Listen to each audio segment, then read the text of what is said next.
which art in heaven,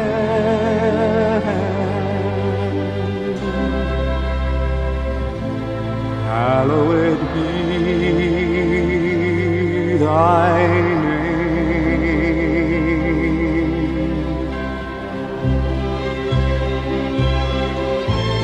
Thy kingdom come,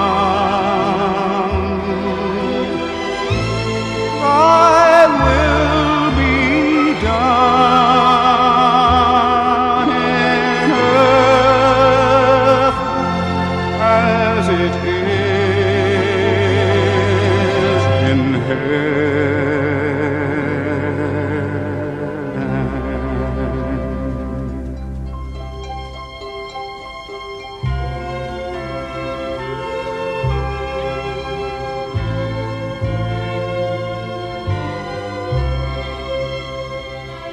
Give us this day our daily bread, and forgive us our debts as we forgive our debtors.